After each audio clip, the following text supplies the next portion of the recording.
भारद्वाज साहब जी, ऋषि साहब क्या हाल चाल है? मैं अच्छा हूँ, आप कैसे हैं सर? बिल्कुल ठीक। आपके ईमेल्स के दर्शन होते रहते हैं।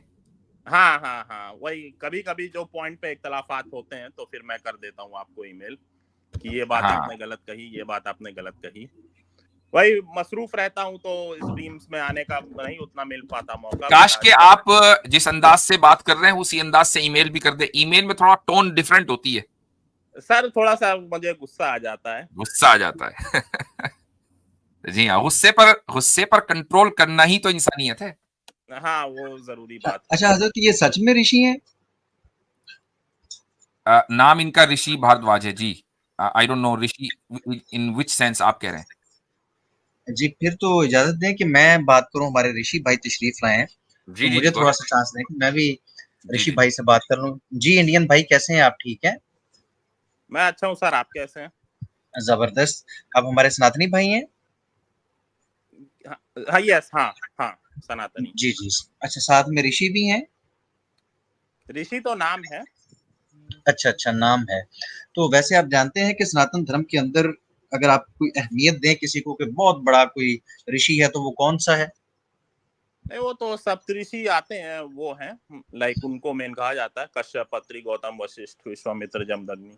या देखें, तमाम के तमाम जिनका आपने नाम लिया, गौतम ऋषि, विश्वामित्र, मैं समझता हूँ इनसे ज्यादा अहमियत जो है, अलबत्ता इन पे भी बड़ी बात हो सकती है हमारी। इन ऋषियों पे भी, गौतम ऋषि पे भी आपको पता है अहिल्या के साथ क्या मामला किया इंद्रदेव ने। हाँ, वो अ, पता है। विश्वामित्र ने मेनका के साथ क्या किया, और भी उसका जो चरित्र था उस पर बात हो सकती है। लेकिन मैं ये समझता हूँ कि अगर आपके पास कोई सबसे बड़ा ऋषि है जिसकी बुनियाद के ऊपर सनातन धर्म की बिल्डिंग खड़ी है, वो ऋषि वेद व्यास जी हैं। क्योंकि इस वक्त जो वेद मौजूद हैं वो उनकी वजह से मौजूद हैं। महाभारत गीता मौजूद है, उनकी वजह से मौजूद है। ये जो मूर्ति पूजा चल रही है, ये सारा पुराणों से जो सिस्टम लिया गया, उनके राइटर भी वो हैं। तो सबसे बड़े ऋषि वो हैं। ऐसे ही है? जी, कह सकते हैं।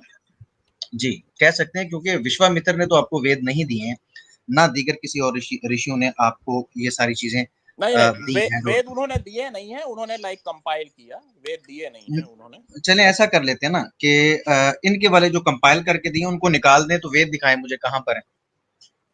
वेद कहाँ पर है? जी जी। इनके वाले हम निकाल देते हैं ना, वेद व्यास जी वाले। तो नहीं, फिर वेद, आपके पास क्या सबूत रह जाएगा किसी भी वेद का, अगर वेद व्यास जी को आप बीच में से निकाल दें? वेद से आप पहले अच्छा, एक समझते मिनट, क्या है? चुरनो हिंदी साहब हमारे साथ हैं। अहलन व सहलन, अस्सलाम वालेकुम।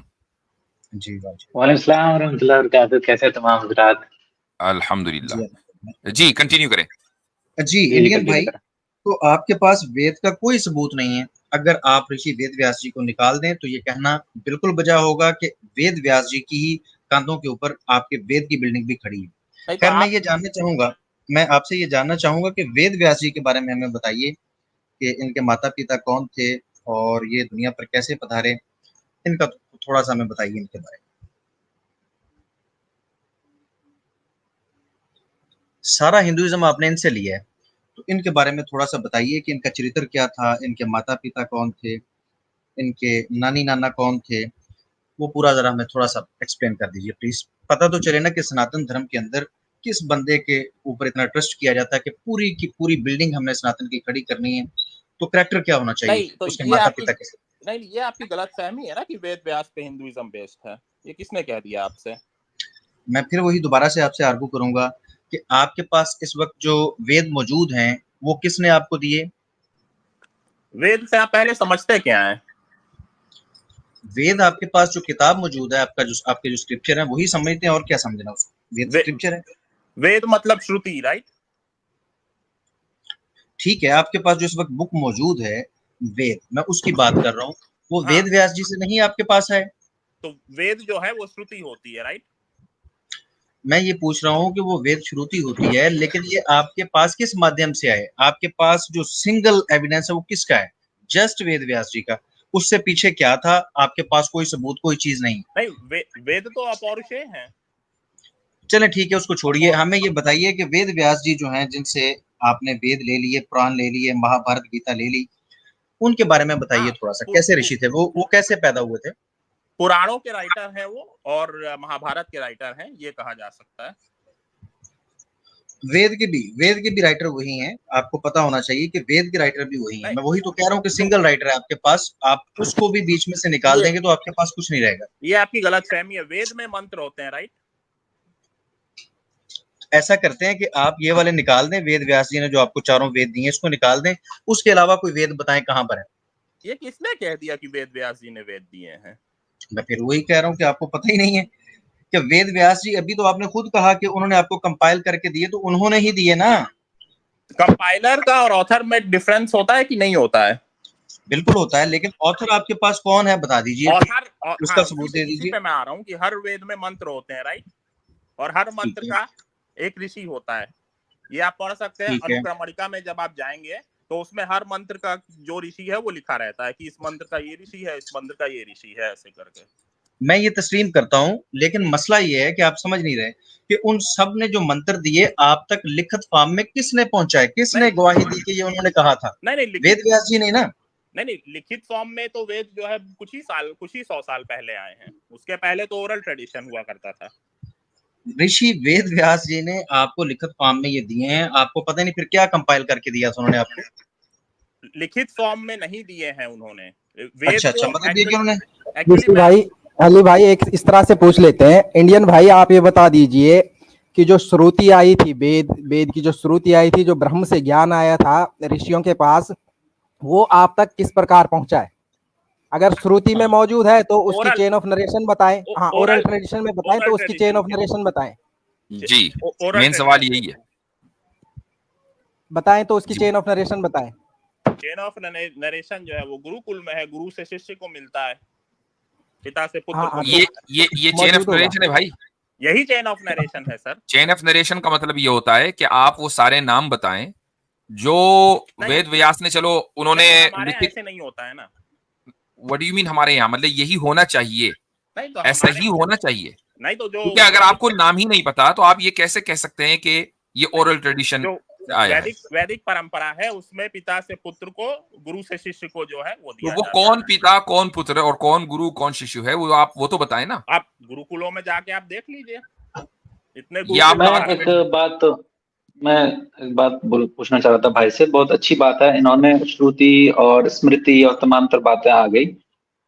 यहाँ पर जो मूलभूत प्रश्न है वो ये है कि यदि आप किसी भी विषय या वस्तु या व्यक्ति की सच्चाई को स्थापित करना चाहते हैं तो इसके लिए आवश्यक हो जाता है कि उस विषय, वस्तु या व्यक्ति के बारे में आपके पास एक ऐसा ज्ञान हो जो ज्ञान बताता हो कि इसका उन्मूलन, या यूं कहिए कि ये आया कहाँ से है। ठीक है, ये कहाँ से, जैसे गंगा जो है गंगोत्री से निकलती है कहते हैं आप, तो उसी तरीके से ये जो वेद जो आपके सामने आज स्थापित है ये आया कहाँ से है? जब आप कहते हैं कि ब्रह्म से आया है तो फिर ब्रह्म से डायरेक्टली आपके पास नहीं आया है, इस दरमियान में बहुत सारे लोगों से होते हुए आया है। ठीक है, थोड़ा सा कंप्लीट कर लूं।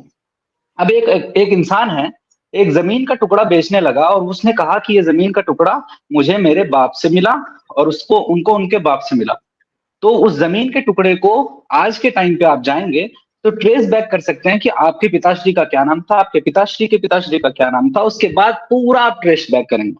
ठीक है, इसी तरीके से यहाँ ये प्रश्न किया जा रहा है कि आप यदि कहते हैं कि गुरुकुल के माध्यम से आया है तो किस गुरुकुल को किस गुरु के माध्यम से, उसको किस गुरु के माध्यम से, उसको किस गुरु के माध्यम से, और अंततः वेद व्यास जी तक ये पूरी कड़ी जाएगी, इसकी बात की जा रही है मेरे भाई।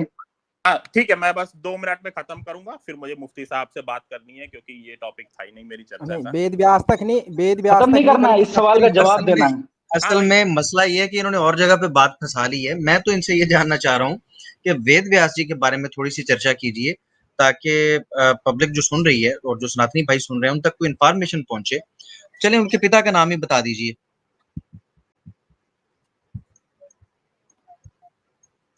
ऋषि जी। हाँ, तो वेद व्यास जी जो है उनको कृष्ण द्वैपायन भी कहा जाता है जी, कहा जाता है, लेकिन उनके पिता का पूछ रहा हूँ मैं, उनकी माता का पूछ रहा हूँ। उनके पिता का नाम कहा जाता है कि पराशर था और माता जी का नाम सत्यवती था। जी जी जी जी, बिल्कुल ठीक। अच्छा, इससे थोड़ा सा पीछे चले जाएं तो ये सत्यावती कैसे आई थी? दिस इज इररेलेवेंट, इसका कोई रेलेवेंस नहीं है। नहीं यार, बड़ी जबरदस्त रेलेवेंस है, बड़ी जबरदस्त रेलेवेंस है कि आपको पता होना चाहिए कि जो वासु था, जो वेद व्यास जी का नाना था, मुफ्ती साहब मैं माजरत चाहता हूँ, अब चीजें ही ऐसी हैं कि मैं अगर उसको बयान करता हूँ तो मैं ढके छुपे लफ्जों में करने की ये कोशिश सब करूंगा। चीजें सबको पता है, इनका कोई नहीं पता रेलेवेंस ना, नहीं है, कौन कहाँ नहीं से पता। आया, वो कैसे मुझे नहीं आया। पता, मैं जानना चाह रहा था अली भाई से मैं जी। बताता हूँ जी कि कैसे आया। मैं मुख्तसर करके बता देता हूँ कि महाभारत के अंदर जो ये पूरी कथा लिखी हुई है कि वेद व्यास जी कैसे आए और उन्होंने कैसे हम तक ये चीजें ट्रांसफर की। ये चेन नहीं बता रहे, लेकिन वहां पर तो लिखी हुई है। उन्होंने चेन ऐसे जोड़ी, कहते हैं कि ये बड़ा गैर मामूली काम था। तो इस वजह से जो वासु था वेद व्यास जी का, दरअसल नाना था, उसको उसका दिल कर रहा था कि अपनी पत्नी के साथ वो हम आगोश हो, लेकिन ऊपर से उसके ससुराल वाले आ गए। उन्होंने कहा कि जाओ और जाके हमारे लिए शिकार करके लाओ। उस बेचारे को जाना पड़ गया। अब जब वो वहां पर जंगल में गया है तो उसको ख्यालात आ रहे हैं अपनी पत्नी के कि मैं उसके पास होता तो ऐसे करता वैसे करता। इसी चक्कर में उसका सीमन ड्रॉप हो जाता है। जब सीमन उसका ड्रॉप होता है तो वो कहता है कि ये क्या बात हुई, ये सीमन से तो मेरा पुत्र पैदा होना था। उसने फिर उधर से एक ईगल को आवाज दी, कहता है ईगल जल्दी इधर आओ। ईगल आया है। उसने उधर से वो अपना सीमन उठा के पत्ते के साथ पत्ते के ऊपर रख के उसको साफ किया और उसके मुंह के अंदर दे दिया। कहता है जाओ और मेरी पत्नी को दे दो, उसे कहो कि ये अंदर ले ले ताकि इससे पुत्र हो जाए। अच्छा, वो वहां से उड़ता है। रास्ते में एक और ईगल उसके साथ, वो कहता है इसके मुंह में खाने वाली कोई चीज है। वो आपस में लड़ पड़ते हैं। जब वो लड़ते हैं वो पत्ता गिर जाता है। जब पत्ता गिरता है तो सीमन भी जाहिर बात है उसी में था। नीचे एक मछली होती है बहुत बड़ी, वो छलांगे लगाने लग जाती है, कहती है कि ये सीमन मैंने लेना है, इससे पुत्र मैंने देना है। ये वेद व्यासी की नानी थी मछली। तो वो मछली छलांगे लगाते लगाते मुंह के अंदर वो ले लेती है, जिससे उसको फिर दो बच्चे पैदा होते हैं। अंडे नहीं देती वो, सीमन से डायरेक्ट बच्चे देती है। पता नहीं कहाँ से देती है, मुंह की तरफ से शायद दो बच्चे निकाल देती है, एक लड़का और एक लड़की। उस लड़के को बादशाह रख लेता है और लड़की जो सत्यावती थी, जो वेद व्यास जी की माँ थी, उसको एक माहीगीर रख लेता है। वो उसको पालता है, बड़ा करता है। और बड़ा करने के बाद एक दिन वो कश्ती चलाने के लिए, क्योंकि वो मल्लाह था, तो वो कहता है कि अब दोपहर का वक्त है, मैं थोड़ी सी रेस्ट कर रहा हूँ, तो मेरी बेटी तुम जरा ख्याल करो। अब तुमने यहाँ पर मुसाफिरों को इधर से दरख्त के अपना दरिया की दूसरी साइड पे लेके जाना है। इतने में वेद व्यास जी के पिताजी आ जाते हैं और वो कश्ती में बैठ जाते हैं। और कश्ती में जी। बैठे बैठे कहते हैं जी, कहते हैं कि जी मेरा अब मूड बन गया सनातन की प्रैक्टिस करने का, तो तुम कश्ती के अंदर ही लेट जाओ। वो कहती है कि वो कोई मसला नहीं है, लेकिन इधर उधर कुछ लोग मौजूद हैं। ये नहीं कह रही कि मैं ऐसा नहीं करना चाहती और मुझे ऐसे काम से लज्जा आती है या मुंह काला ही करना है तो हम दरिया की दूसरी तरफ चले जाते हैं। कहती है कि काम तो इधर ही होना चाहिए, लेकिन ना ये लोगों का कुछ कर दो। और दूसरा ये कि अगर मुझे बच्चा होने वाला हो गया तो फिर क्या होगा। तो ऋषि जी कहते हैं कि कोई मसला नहीं, बच्चा होने वाला हो भी गया ना, तो बच्चा मैं तुम्हें ऐसा दे के जाऊंगा कि सारी दुनिया याद रखेगी। तो खैर वो उधर ही ये काम होता है और ऋषि जी उसके बाद अपना काम करके निकल जाते हैं और वेद व्यास जी दुनिया पे इस तरह तशरीफ लाते हैं। और वेद व्यास जी का अपना जो करैक्टर है वो भी इससे मुख्तलिफ नहीं है, बहुत अजीबोगरीब अगर बयान किया जाए तो तो अली लोग भाई, जिस तरह फिल्में बन रही हैं, मेरे ख्याल से वेद व्यास फाइल्स के नाम से एक मूवी बन सकती है। जी बिल्कुल बन सकती है। वेद व्यास जी का यहाँ से अगर चरित्र देखा जाए, उनका हुलिया हजरत ये था, एक दफा उनको नियोग की ऑफर की गई और नियोग वाली जो लड़कियां थी बेचारी बेहोश हो गई वेद व्यास जी को देख के, लेकिन इन्होंने उनको छोड़ा नहीं। वो डर के मारे कांपने लग गई हैं वेद व्यास जी के सामने। और वेद व्यास जी क्या कह रहे हैं, अगर इन्होंने मेरी बदबू बर्दाश्त कर ली, अगर इन्होंने मेरा हुलिया बर्दाश्त कर लिया, उनको भी पता था इतनी स्मेल आती थी। और वो लड़कियों को नहीं पता था कि वेद व्यास जी आने वाले हैं। उन्होंने जब अचानक देखा है, थर थर कांपने लग गई, बेहोश हो गई, लेकिन वेद व्यास जी नहीं हटे। कहते हैं कि मैं तो अब आ गया हूँ, तो मैं तो जैसे जैसे तैसे बच्चा दे के जाऊं। और इस तरह की वेद व्यास जी की हरकतें रही हैं। जी। ओवरऑल जी ये था थोड़ा सा इंट्रो, ये नहीं करवा रहे थे, चले मैंने कहा मैं चले, खुलासे के तौर अच्छा पर हुआ। तो ऋषि भाई, यानी अगर समझ लीजिए कि जो मेन कंपाइलर हैं उनका ये कैरेक्टर और किरदार है, तो फिर बहुत सारी चीजें मशकूक हो जाती हैं। So that is ये- irrelevant, you know. चले खैर, आपके नजदीक इररेलेवेंट है, लेकिन अगर आप ये समझते हैं कि जो वेद व्यास तक पहुंचे हैं वो ऑथेंटिक चेन से पहुंचे हैं, तो उसमें वेद व्यास का खुद बहुत ऑथेंटिक होना जरूरी है। जबकि वो खुद ही, मतलब अगर किसी का कैरेक्टर का मसला हो तो फिर वो ऑथेंटिक नहीं रहा ना। तो आप कैसे ट्रस्ट कर सकते हैं उस आदमी के ऊपर कि उसने आपको जो कुछ दिया है वो उसमें कोई मिलावट नहीं थी। देखिए ये सब जो है कहानियां हैं, ये कितनी ऑथेंटिक हैं कितनी नहीं है ये नहीं पता। पुराण जो है वो कोई ऑथेंटिक स्क्रिप्चर्स नहीं है। पुराणों में जो है, मैं पुराणों में से रेफरेंस नहीं दे रहा, मैं माजूद चाहता हूँ, चलें, मैं पुराणों में से चलें। रेफरेंस नहीं दे भविष्य रहा। पुराण अच्छा, आता है, ठीक है। हम थोड़ा सा आगे बढ़ते हैं, आगे बढ़ते हैं। सर। एक मिनट रुक जाइए, अब मैं आपसे एक सवाल कर रहा हूं। वो सवाल ये है कि आप वेदों को कितनी अहमियत देते हैं।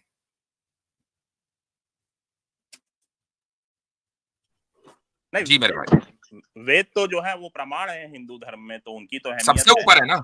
हाँ, सबसे ऊपर कह सकते हैं। हाँ, इंडियन कॉन्स्टिट्यूशन से ऊपर है? नहीं, इंडियन कॉन्स्टिट्यूशन से ऊपर नहीं है। अच्छा, बिल्कुल भी नहीं है। तो इसका मतलब ये हुआ कि फिर वेद सबसे ऊपर नहीं है। नहीं, देखिए, हाँ, इसी पे मैं आ रहा था, क्योंकि मुझे पता था कि आप ये पूछेंगे। तो जो है धर्म से, like I follow Hinduism, but जिसको आप लोग सिस्टम कहते हैं या दीन, देन आई फॉलो सेक्युलरिज्म और इंडियन कॉन्स्टिट्यूशन, ऐसे है। तो आप तो खुद इंडिया में नहीं रहते ना। और यही चीज मौलाना आजाद ने कही थी कि जो हिंदू पुराना जमाना वापस लाना चाहते हैं और जो मुसलमान पुराना जमाना वापस लाना चाहते हैं, ये दोनों ही गलत रास्ते पे हैं।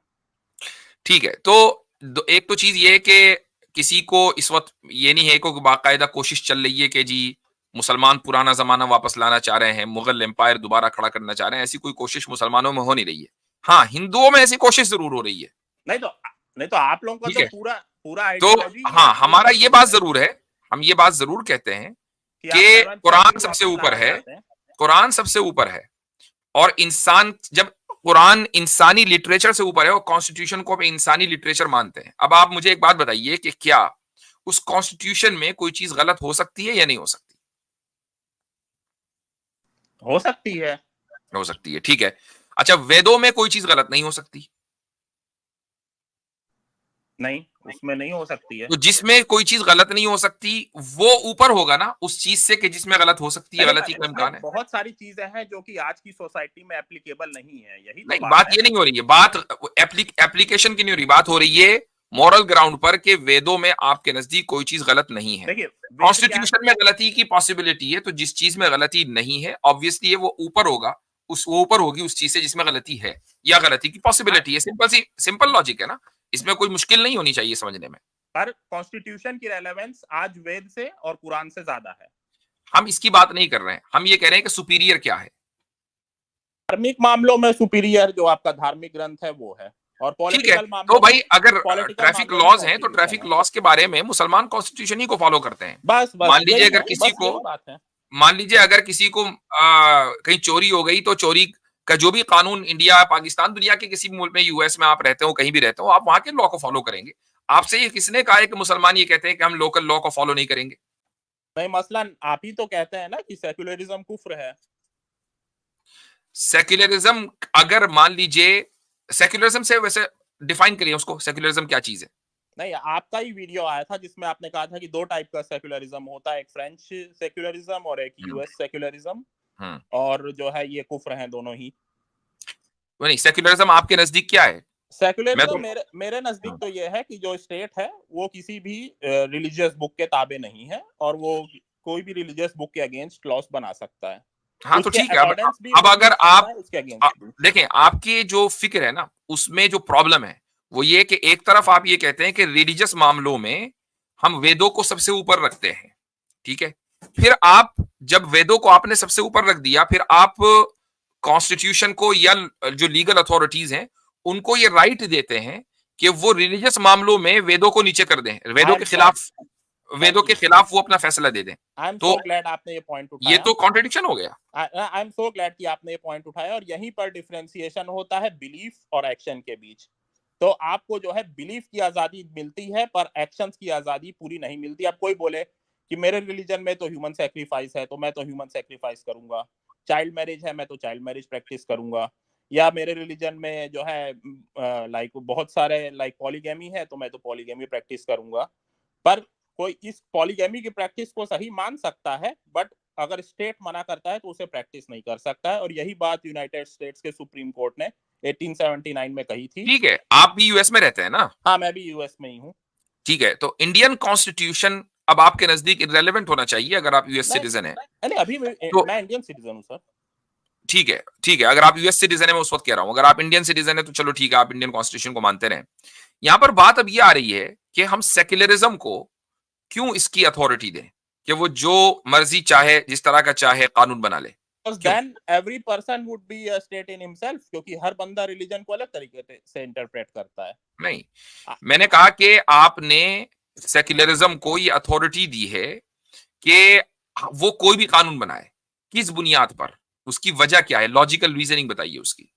लॉजिकल रीजनिंग यही है कि अगर जो है रिलीजियस लॉज को सुपीरियर समझा जाए तो every person would be a state in himself, क्योंकि हर नहीं, ये बंदा किसने कह दिया रिलीजन आपसे? को मान अलग लीजिए आप तरीके एक से रिलीजियस इंटरप्रेट स्टेट करता में है। रहते हैं, मसलन आप एक इस्लामिक गवर्नमेंट में रहते हैं, तो यहाँ पर जो कॉन्स्टिट्यूशन है वो इस्लामिक कॉन्स्टिट्यूशन है, कुरान और सुन्नत है, लेकिन जो माइनॉरिटीज हैं उनको अपने रिलीजन के ऊपर चलने की आजादी है, वो तो अपने रिलीजन के ऊपर चले। यही बात है ना सर कि इस्लाम क्या है, इस्लाम की कोई डेफिनेशन एक फिक्स नहीं है।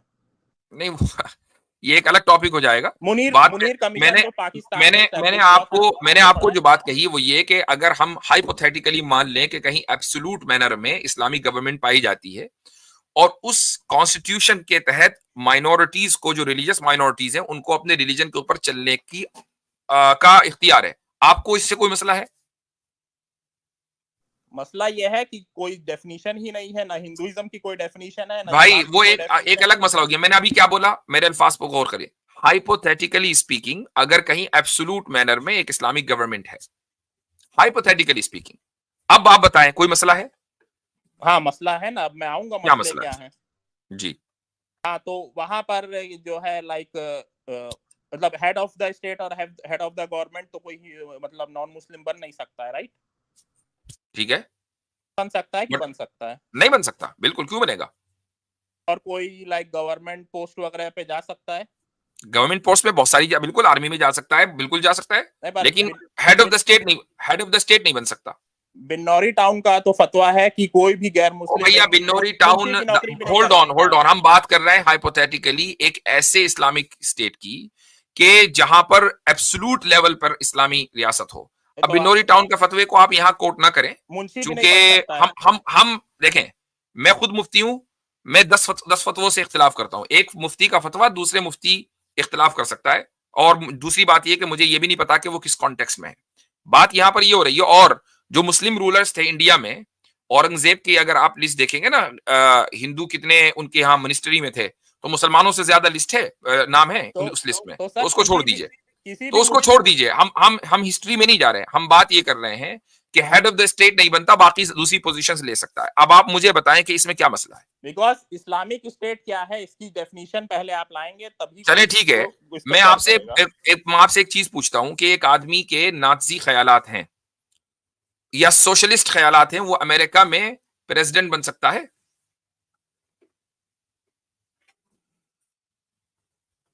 क्यों, सोशलिस्ट होने का तो जो है लगाया जाता है इल्जाम, ओबामा पे भी, बाइडेन पे भी।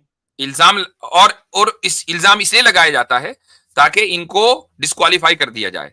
लेकिन इमेजिन करें कि अगर ओबामा या उससे पहले जो भी दूसरे लोग थे, वो ये कहें, मसलन वो था एक नाम जहन से गया, वो प्रेसिडेंशियल रेस में शामिल हुआ था, अल गोर। हाँ, नहीं नहीं नहीं नहीं, अभी अभी हाल फिलहाल में ही। तो एनीवेज, तो उसके ऊपर जो है ये इल्जाम लगा था कि वो सोशलिस्ट है और उसने उसका इनकार किया। इमेजिन करें कि अगर कोई ये मान ले कि हाँ जी मैं सोशलिस्ट हूं और मैंने नाजी पार्टी ज्वाइन नहीं की, लेकिन फाशिज्म बहुत अच्छी चीज है, मैं फाशिस्ट भी हूं, तो मुझे बताएं कि क्या वो प्रेसिडेंट बन सकता है? जी देखिए, यूएस कॉन्स्टिट्यूशन में तो ऐसी कोई मुमानत है नहीं। हाँ, पर उसे जो है लोगों का सपोर्ट नहीं मिलेगा। नहीं, मुमानत है। यूएस बात तो यही हो कॉन्स्टिट्यूशन रही में ना ऐसा कि लिखा है। आप नाजीज्म से, भाई अगर आपने कभी यूएस सिटीजनशिप अप्लाई करेंगे ना, तो जब उस फॉर्म को भरेंगे ना, तो उसमें आपको ये लिखना पड़ेगा कि मेरा नाजियों से कोई ताल्लुक नहीं है, उसमें लिखना पड़ेगा, तब आपको सिटीजनशिप मिलेगी। जी हो सकता है, इसके बारे में मुझे मालूमात नहीं है। तो एक सेक्युलर नेशन में भी इस बात की गुंजाइश नहीं होती। आप ये कहते हैं कि सेक्युलर जो है वो बहुत ज्यादा ओपन होता है, मजहब के मामले में ओपन होता है कि आप अपने मजहब, जिस मजहब पर भी चाहे अमल करें, लेकिन जैसे ही सेक्युलरिज्म के मुकाबले में जो उसकी आइडियोलॉजी है, जैसे मसलन सेक्युलरिज्म की बैकबोन क्या है? कैपिटलिज्म है ना, जो उसकी बैकबोन है। नहीं, ऐसा जरूरी नहीं है। मैं आज के दौर में बात कर रहा हूं, अमेरिका में जो सेक्युलरिज्म है, फ्रांस में कैपिटलिस्ट सोसाइटीज है ना। हाँ, जैसे इंडिया में जवाहरलाल नेहरू से बड़ा सेक्युलर तो कौन हुआ है? पर अब मुझे एक बात, नहीं मैं आज के दौर की बात कर रहा हूं, अब आप मुझे बताएं कि इन कैपिटलिस्ट सोसाइटी में, जिस तरह सेक्युलरिज्म है किसी में, कैपिटलिज्म भी है किसी में, एक इस कैपिटलिस्ट सोसाइटी में आप जरा सोशलिज्म को इंट्रोड्यूस करा कर देखें, नहीं करा सकते आप। हाँ, उसको लोग अपोज करेंगे। हाँ। तो ये जो आप यानी सेक्युलरिज्म में भी अपोजिशन है ना, आप सेक्युलरिज्म में जो चाहे नजरिया नहीं रख सकते, जो चाहे प्रैक्टिस नहीं कर सकते, हर जगह रिस्ट्रिक्शंस हैं। तो आप ये ना कहें कि जी सेक्युलरिज्म में बड़ी आजादी है और मजहबों के अंदर मसला है। प्रैक्टिस पे तो 1980s में मैं एक बात सब आपको ज्यादा पता होगा, 1980 70 जब वर्ल्ड वॉर चल रही थी, अगर यूएस में पता भी लग जाता था ना किसी को कि ये कम्युनिस्ट है, वो गायब हो जाता था दूसरे दिन। जी जी जी, बिल्कुल ऐसा ही है। जी, ये तो मैंने भी पढ़ा है। बिल्कुल ऐसा ही है। और आज भी अगर आप मान लीजिए, मैं थोड़ी देर के लिए आप मसलन किसी सेक्युलर कंट्री में रहते हैं, मसलन इंडिया में एक सेक्युलर नेशन है, एक आदमी ये कहता है कि वो खिलाफत की बात करता है, तो उसको एनआईए उठा लेगी? नहीं, तो मैं इससे एग्री नहीं करता हूं ना। नहीं, वो आपके आपके और मेरे एग्री डिसएग्री करने, हम बात कर रहे हैं इज्म्स की, हम आइडियोलॉजीज की बात कर रहे हैं। आपने एक आइडियोलॉजी को दूसरी आइडियोलॉजी से कंपेयर किया है, तो हमें देखना है कि आप एक आइडियोलॉजी जिसको सुपीरियर मान रहे हैं उसके अंदर क्या प्रॉब्लम्स हैं। सुप्रीम कोर्ट ने भी कहा है कि खालिस्तान की बात आप पीसफुली कर सकते हैं, ये कहा है सुप्रीम कोर्ट ने खुद। हाँ, लेकिन पाकिस्तान की बात आप पीसफुली भी नहीं कर सकते, बात तो ये है ना। अब जी ये सब पॉलिटिक्स है, तो इसमें कोई वो नहीं है। मैं जहां तक जब तक कोई हथियार उठाने की बात ना करे, नहीं, हम हथियार उठाने की बात ही नहीं कर रहे हैं। तब तक सब हथियार उठाने, देखें, हथियार उठाने के खिलाफ हम आपसे पहले हैं। बात ये हो रही है कि अगर कोई मसलन एक सेक्युलर निजाम में रहते हुए खिलाफत की बात करता है, ठीक है कि जी खिलाफत होनी चाहिए इस बुनियाद पर कि खिलाफत में जस्टिस ज्यादा है, सेक्युलरिज्म में नहीं है, तब भी सेक्युलरिस्ट उसको बर्दाश्त नहीं करते। नहीं करना चाहिए बर्दाश्त। हाँ। तो नहीं करते नहीं है, मैं उसकी बात कर रहा हूं ना। आपने एक आइडियोलॉजी को दूसरी आइडियोलॉजी से कंपेयर किया है, आपकी पर्सनल ओपिनियन की बात नहीं हो रही है यहां पर, ठीक है। यहां पर्सनल लेवल पर कोई गुफ्तगू नहीं हो रही है, आइडियोलॉजीज के दरमियान कंपैरिजन हो रहा है। इसलिए मैं ये कहता हूं कि आप जब एब्सोल्युटली ये स्टेटमेंट देते हैं ना कि कॉन्स्टिट्यूशन सबसे ऊपर है जो रिलीजियस स्क्रिप्चर से भी, तो फिर आप इंसाफ नहीं कर रहे हैं। ये सारी बात चूंकि ईमेल्स पर नहीं हो सकती थी, इसलिए आप यहां आ गए। अच्छा हुआ ये इस तरह की गुफ्तगू आमने सामने बैठकर होती है। नहीं, तो आप भी तो कहते हैं ना कि रिलीजियस स्क्रिप्चर ऊपर है कॉन्स्टिट्यूशन से, तो ठीक है, वो आपका पॉइंट ऑफ व्यू है, ये मेरा पॉइंट ऑफ व्यू है, बस। बिल्कुल ठीक है, अगर यही आप इसी में खुश रहना चाहें तो फिर मेरे ख्याल से तो गुफ्तगू करने की कोई जरूरत ही नहीं है। नहीं, तो ये आपका पॉइंट ऑफ व्यू है, बट मैं उससे आपसे गुफ्तगू इसलिए हो रही है कि आप मुझे हफ्ते में ऑन एन एवरेज एक ईमेल करते हैं इस बात पे, ठीक है, इतने ईमेल करते हैं आप। तो अब इसका मतलब क्या है, आप ये चाह रहे हैं कि आपकी बात को कबूल किया जाए, जब तो ईमेल पे ईमेल्स आ रहे हैं ना। अब जब आपके पास कोई जवाब नहीं रहा तो आप ये कहते हैं नहीं आपकी बात आ रहा है, मेरी बात मेरे साथ, आपकी बात आपके साथ, तो भाई इसका जवाब दे फिर, वरना फिर ईमेल करना छोड़ो। मैं अपने पॉइंट ऑफ व्यू को सही समझता हूँ, आपके पॉइंट ऑफ व्यू को मैं सही नहीं समझता। ऑब्वियसली बात है, मैं ये नहीं कह रहा हूं कि आप अपने मेरे पॉइंट ऑफ व्यू को सही समझें। बात यह है कि अगर आप अपने पॉइंट ऑफ व्यू को सही समझते हैं और चाहते हैं कि हम उसे तस्लीम करें, और इसीलिए आप हमें उसको बार बार ईमेल करते हैं, तो अब जब हमने आपके पॉइंट ऑफ व्यू के अंदर जो फ्लॉज और जो एरर्स हैं, जो प्रॉब्लम है, उसको साबित किया, तो आपके पास सिर्फ ये डिफेंस है कि नहीं बस मेरे नजदीक ठीक है। That's not how you have a conversation. नहीं, तो मैंने तो आपसे क्लियर कर दिया ना कि एक्शंस और बिलीफ्स में फर्क समझना चाहिए।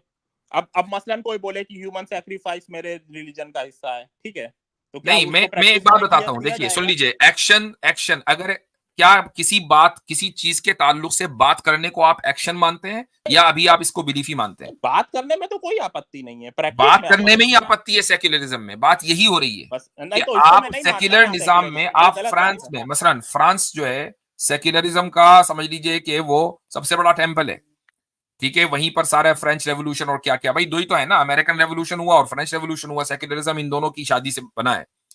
तो फ्रांस में जरा आप सेक्युलरिज्म के बारे में उसके खिलाफ बात करके दिखाएं। मैं अगर फ्रांस जाऊं ना और जाकर ये कह दूं कि सेक्युलरिज्म बहुत खराब चीज है, तो अगर मैं फ्रेंच सिटीजन नहीं हूं तो नेक्स्ट टाइम मुझे फ्रांस में एंट्री नहीं मिलेगी, मुझे डिपोर्ट कर दिया जाएगा। और अगर होल्ड ऑन, और अगर फ्रेंच सिटीजन हूं और नेचुरलाइज्ड तरीके से, नहीं वहां का बॉन्ड नहीं हूं, मतलब मोरक्को इधर उधर से कहीं आए हो, तो मुझे वापस अपने मुल्क भेज दिया जाएगा, तुम निकलो, तुमने सेक्युलरिज्म के खिलाफ बात कैसे कर ली? एक्शन की बात नहीं हो रही भाई। होलोकॉस्ट डिनायल और कई सारे मसले हैं, पर मैं इंडियन कॉन्टेक्स्ट में बात कर रहा हूं कि मतलब इवन भाई इंडियन जो कॉन्स्टिट्यूशन है वो भी वेस्टर्न कॉन्स्टिट्यूशन से ही इंस्पायर्ड है, कोई नेताजी जो है वो, नहीं क्या नाम उनका, अम्बेडकर जी जो है वो अपने घर से नहीं लाए थे, उन्होंने हाँ, वेस्टर्न कॉन्स्टिट्यूशन को ही पढ़कर बनाया था ना। इंस्पायर्ड है, इस बात में कोई डाउट नहीं है, पर जी हाँ। जो इंडिया में और चूंकि कॉन्स्टिट्यूशन में तब्दीलियां होती रहती हैं, अमेंडमेंट्स होते रहते हैं, तो एट दिस प्रेजेंट मोमेंट हो सकता है कि आपको बजाहिर कोई ऐसा एरर नजर ना आ रहा हो, लेकिन आज से 100 साल के बाद इंडियन कॉन्स्टिट्यूशन की वो सूरत हाल ना हो जो आज है, वही वाली हो जो फ्रांस में हो। और जो तब्दीलियां, जो अमेंडमेंट्स जो होते हैं वो माइनर अमेंडमेंट्स होते हैं, जो बेसिक स्ट्रक्चर है कॉन्स्टिट्यूशन का वो नहीं चेंज कर सकता कोई, कि डेमोक्रेसी को हटा के जो है कोई मोनार्की ले आए, या सेक्युलरिज्म को हटा के कोई मनुस्मृति ले आए, इस टाइप के जो है, इसीलिए अमेंडमेंट कहा जाता है। भाई ऐसा हो रहा है, आपको शायद जी, पता जी, नहीं जी। है कि आपको पता नहीं। अच्छा, कितने ही ऐसे लीडर्स हैं जिन्होंने बात कह दी है कि हम संविधान को पूरी तरह चेंज करना चाहते हैं। राइट। नहीं, तो मैं ये on कहता court हूं कि सही मुस्लिम साहब, मैं ये कहता हूं कि डेमोक्रेसी का मतलब क्या है? अक्सरियत, मेजोरिटी का रूल ना, क्यों नहीं? इंडियन साहब, मेजोरिटी का रूल, डेमोक्रेसी का की वैल्यू मेन तो यही है ना कि मेजोरिटी जो चाहे वो हो। हाँ, कह सकते हैं, पर पूरी चले तरह से नहीं। मेजोरिटी मसलन 2/3 से ज्यादा मेजोरिटी इंडिया की ये चाहे कि मनुस्मृति आएगी जी, नहीं हो सकता है, क्यों नहीं हो सकता? क्योंकि कॉन्स्टिट्यूशन जो है उसका बेसिक स्ट्रक्चर ना पार्लियामेंट चेंज कर सकता है, ना कोई चेंज तो कर इसका मतलब सकता है। डेमोक्रेसी भी आपके यहाँ एग्जिस्ट नहीं करती है, क्योंकि डेमोक्रेसी में अक्सरियत की विश को, उसकी नहीं विल को तो माना जाता है। अक्सरियत कुछ भी कहना चाहे ऐसे थोड़ी हो सकता है, कल को अक्सरियत कह सकती है कि सबको हिंदू बना दो, जो तो नॉन इसका हिंदू। मतलब तो ये हुआ कि जो नहीं, 300-400 लोग कॉन्स्टिट्यूएंट असेंबली में बैठे थे, वो अब for ever and ever India की किस्मत का फैसला कर गए, अब उसका कुछ नहीं हो सकता। यस, तो हम उन 300-400 लोगों को इतना सुपीरियर मान लें कि करोड़ों अरबों लोग जो तारीख में आएंगे, उन सबसे ज्यादा अहमियत उनकी है, तो फिर डेमोक्रेसी के चिल्लाने से क्या फायदा, अगर तो अक्सरियत की राय कभी चलेगी ही नहीं। कॉन्स्टिट्यूशनल डेमोक्रेसी यही तो होती है ना सर। हमारे यहाँ कॉन्स्टिट्यूशन सुप्रीम है, जैसे ब्रिटेन में पार्लियामेंट सुप्रीम है, पार्लियामेंट कोई भी लॉ बना सकती है और उसको चैलेंज नहीं किया जा सकता है। हमारे यहाँ कॉन्स्टिट्यूशन सुप्रीम है, पार्लियामेंट अगर कॉन्स्टिट्यूशन कोई लॉ में बनाएगी तो उसका जुडिशियल रिव्यू सुप्रीम कोर्ट करेगा, और अगर उसको अनकॉन्स्टिट्यूशनल लगेगा तो Supreme Court will struck it down. जैसे एनजेएसी को 2015 में, नेशनल जुडिशियल अपॉइंटमेंट कमिशन को, दोनों ये पार्लियामेंट आप मुझे वो सारी बातें बता रहे हैं कि But जो एक it's not डेमोक्रेटिक सेटअप के अंदर होती हैं। मैं तो डेमोक्रेसी के ऊपर जो उसकी बुनियादी वैल्यू है डेमोक्रेसी की, वो क्या है कि जी अक्सरियत का, मेजोरिटी का रूल, मैं उस पर सवाल उठा रहा हूं कि एक तरफ इसमें डेमोक्रेसी में मेजोरिटी का रूल है और दूसरी तरफ नहीं है, दूसरी तरफ माइनॉरिटी भी नहीं, माइनॉरिटी यानी 1% भी नहीं, 250, 400, 500 लोग, उन्होंने बैठकर तारीख के तमाम इंसानों का उस मुल्क में जो पैदा होंगे उनका फैसला कर दिया। That's not fair. अच्छा हजरत, एक बात और हमारे इंडियन भाई ने कही कि सुप्रीम कोर्ट के पास जाती है कोई अगर अमेंडमेंट होता है, तो अब तो मतलब सुप्रीम कोर्ट के हाथ में बात चली गई, अगर वो चाहे तो बदल दे, वो ना चाहे तो रहने दे। हाँ, वो अगर कहता है कि ये कॉन्स्टिट्यूशन के अकॉर्डिंग है, सुपीरियर कौन हुआ फिर, कॉन्स्टिट्यूशन या supreme court? Final interpreter of the नहीं चले ठीक है, मैं उसको मान लेता हूं कि सुप्रीम कोर्ट जो है वो कॉन्स्टिट्यूशन को इंटरप्रेट करती है, वो मैंने मान लिया। मेरा सवाल यहाँ पर जो प्रोसेस है ना एक डेमोक्रेटिक सेटअप का में जो प्रोसेस होता है उस पर नहीं है। मेरा जो क्वेश्चन है वो डेमोक्रेसी के ऊपर है कि डेमोक्रेसी में भी मेजोरिटी रूल नहीं है, आपने खुद मान लिया। मेजोरिटी रूल नहीं है, और ये तो बहुत अच्छी बात है। मेजोरिटी रूल, अगर कर को मेजोरिटी कुछ भी चाहे तो उसको फॉलो किया तो जाएगा। अब अगर यही बात अगर हम ये कह रहे हैं कि भाई एक मजहब अगर चाहे, मजहब के मानने वाले के दो लोग उसके मुताबिक फैसला करें, जिंदगी गुजारें, तो आपको प्रॉब्लम है? क्योंकि मजहब क्या है, यही तो सबसे बड़ी प्रॉब्लम है ना। तो जब डेमोक्रेसी अभी तक डिफाइन नहीं कर पाए कि वो क्या है, वो प्रॉब्लम नहीं है। एक तरफ कहते हैं मेजोरिटी रूल, दूसरी तरफ मेजोरिटी रूल नहीं। मजहब क्या है? इस्लाम में तो मुकम्मल डेफिनेशन मौजूद है, इस्लाम क्या चीज है। हाँ, उसकी जो डिटेल्स ऑफ द डिटेल्स हैं, उनमें कहीं इख्तिलाफ हो सकता है। आप मुनीर कमीशन की रिपोर्ट आप पढ़िए, मुनीर कमीशन की रिपोर्ट आप पढ़िए जो पाकिस्तान में बना था, उसने क्या कहा है। भाई Pakistan is a fail state. Basalat भाई बैठे हुए यहाँ पर, वो खुद बता देंगे कि इस्लामिकली वो एक फेल स्टेट, हम उसको इस्लामी रियासत नहीं मानते। हो सकता है कि नजरियाती तौर पर हो, लेकिन वो अमली और प्रैक्टिकली नहीं है। ठीक है, और पाकिस्तान की मिसाल हमें ना दिया करें, हमारा पाकिस्तान से कोई लेना देना है नहीं, मुसलमान कौन है इसकी कोई डेफिनेशन ही उसने नहीं डिफाइन की मुनीर कमीशन। तो भाई हमें पाकिस्तान में क्या लिखा हुआ है उसके डॉक्यूमेंट में, उससे फर्क नहीं पड़ता। हमें फर्क पड़ता है कुरान और सुन्नत में क्या लिखा हुआ है। हमें मिसाल दिया करें कुरान और सुन्नत से। पाकिस्तान अफगानिस्तान से हमारा कोई लेना देना नहीं है। ठीक है, हमें बताएं कुरान और सुन्नत में क्या लिखा हुआ है। अच्छा इंडियन भाई, एक बात बताए कि डेमोक्रेसी जो है वो हाईजैक हो सकती है कि नहीं हो सकती? हाईजैक मसलन किस सेंस में? एग्जांपल देता हूँ आपको, रशिया में, चाइना में। तो चाइना कौन सी डेमोक्रेसी है? चाइना तो डेमोक्रेसी है ही नहीं कभी तो था ना, कभी तो मॉडल उनके स्टार्ट तो वैसे ही किया था उन्होंने। अच्छा रशिया में क्या हुआ, इलेक्शंस होते थे ना वहां पर, होते थे ना? हाँ होते थे भाई, जब इलेक्शन हो रहा है तो डेमोक्रेसी का एक मॉडल ही तो हुआ ना वो। हाँ वो तो बनाना रिपब्लिक और वैसी डेमोक्रेसीज तो पूरी दुनिया में आपको मिल जाएंगी, बट तो हाईजैक हो गया ना। हुआ ना। हाँ हाईजैक हुआ। अब उसका क्या इलाज है बताओ? अगर हमारे यहाँ ऐसा हो जाए तो उसका क्या इलाज है? फिर आप क्या करोगे? वही क्या करेंगे, लाइक लोगों को ही जो है, लाइक जो सिस्टम बनाया है वो लोगों ने ही तो बनाया है। नहीं, उसका इलाज है फिर इस्लाम। अब ये और ये पर्सनल वो और है। पास्ट में इस्लाम ने ऐसा करके दिखाया है। जब मोनार्कीज थी उसको तोड़ने वाला इस्लाम था। अगर डेमोक्रेसी, अगर आज का जो सेक्युलरिज्म किसी ने इंट्रोड्यूस किया है सही मायने में, तो इस्लाम ने इंट्रोड्यूस किया है। आप मानते भी नहीं इस बात को यार? क्यों मुफ्ती साहब क्या कहेंगे? मैं यहाँ पर इंजेक्ट करूंगा ये बात कि आप सही मुस्लिम साहब, मुझे इस टर्मिनोलॉजी से इख्तलाफ है कि सही मानों में सेक्युलरिज्म अगर किसी ने इंट्रोड्यूस किया तो ठीक है, मैं समझ गया आपकी बात। हाँ आई डोंट नो के, लेकिन जो सेक्युलरिज्म की डेफिनेशन उसका इस्लाम से कोई ताल्लुक नहीं। मुझे पता था मुफ्ती साहब को इख्तलाफात होंगे इस पर, इसीलिए मैंने कहा कि मुफ्ती साहब इंटरजेक्ट नहीं, मैं कुछ और सेंस में बात कर रहा था, मैंने सही टर्मिनोलॉजी यूज नहीं की, उसके लिए अपोलॉजी। बट बात तो ये, मोनार्की को तो तोड़ा है। हाँ तो वो बात ठीक है, डिक्टेटरशिप और मोनार्की के खिलाफ है। जवाहरलाल नेहरू ने भी कहा था एक बार कि जो है मेजॉरिटी हमेशा सही हो, ऐसा जरूरी नहीं है। हाँ तो अब जब आप खुद ही इस बात को मान रहे हो तो फिर आपकी जो डेमोक्रेसी है वो तो गई तेल लेने। ठीक है, मेजोरिटी हमेशा सही हो ये कोई जरूरी नहीं। मेरा और आपका जो है ना, इस पर कोई इख्तलाफ नहीं है, वी एग्री कि मेजोरिटी हमेशा सही हो कोई जरूरी नहीं है। अब जब आप ये कहते हैं कि सेक्युलरिज्म इसलिए अच्छा है कि उसमें सबकी बातों को माना जाता है, तो फिर मेजोरिटी तो सही हो, इसकी ये कोई तय बात नहीं है। हम जब ये कहते हैं कि एक इस्लामी रियासत है, इस्लामी रियासत दीन के एतबार से चलेगी। दीन का मतलब है कुरान और सुन्नत। पाकिस्तानी डॉक्यूमेंट, अफगानिस्तानी डॉक्यूमेंट दीन नहीं है। दीन का मतलब है कुरान और सुन्नत। कुरान और सुन्नत के एतबार से दीन को मुकम्मल तरीके से डिफाइन किया गया। मुसलमान कौन है, माइनॉरिटीज के राइट्स क्या हैं, हर चीज को वेल डिफाइन कर दिया गया। उसमें किसी के साथ नाइंसाफी नहीं है। माइनॉरिटी राइट्स तो डिफाइन नहीं है ना। डिफाइन है, आपके अलग हैं, बिनौरी टाउन के अलग हैं भाई। फिर वही बात मैं कह रहा हूं कि माइनॉरिटी राइट्स डिफाइन हैं। बट बिनौरी टाउन तो एकदम बिनौरी टाउन, अच्छा क्या कह रहा है बताओ, उसका फतवा नंबर बताओ मुझे, क्या कह रहा है कि बताओ। मुंशी भी नहीं रखा जाता है इस्लामिक रियासत में गैर। अरे मुझे बताइए ना कि उसका फतवा नंबर बताइए। बिनौरी टाउन मैं मोबाइल पे हूँ तो वो मैं आपको ईमेल करूंगा, वो अभी मैं नहीं दे सकता आपको, मैं ईमेल पे आपको भेजूंगा। चले फिर मेरे हिसाब से मुफ्ती साहब बात हो गई। हाँ बात हो गई है। शेख अहमद सरहिंदी ने भी कहा कि गैर मुस्लिमों को, चले वो जब कहा होगा तो तब देखेंगे। ठीक है इंडियन साहब, हम बात देखें, ये सारी बातें जो है कुरान और सुन्नत से दिखाइएगा मुझको। बाज मर्तबा मुख्तलिफ उलमा अगर बात करते हैं तो वक्ती हालात की वजह से करते हैं। मिसाल के तौर पर अगर हमें ये पता चल जाए कि माइनॉरिटीज जो हैं वो मुखलिस नहीं है, बल्कि यानी वो इस बात का इम्कान है कि वो रियासत को नुकसान पहुंचा दें, तो वक्ती तौर पर ये कहा जा सकता है कि भाई इनमें से किसी को आप कोई पोजीशन न दें। ठीक है, चूंकि रियासत को नुकसान या स्टेट को नुकसान नहीं होना चाहिए ना। स्टेट को नुकसान हो जाएगा तो एनार्की फैल जाएगी हर जगह, लोग ब्लडशेड होगा। वक्ती तौर पे रूल्स बदल सकते हैं। वक्ती तौर पर ये इंतजामी है मेरे भाई, ये कॉन्स्टिट्यूशनल नहीं है। ये इंतजामी चीज है जिसका ताल्लुक के माइक्रो मैनेजमेंट से होता है। उन चीजों के अंदर तब्दीली हो सकती है।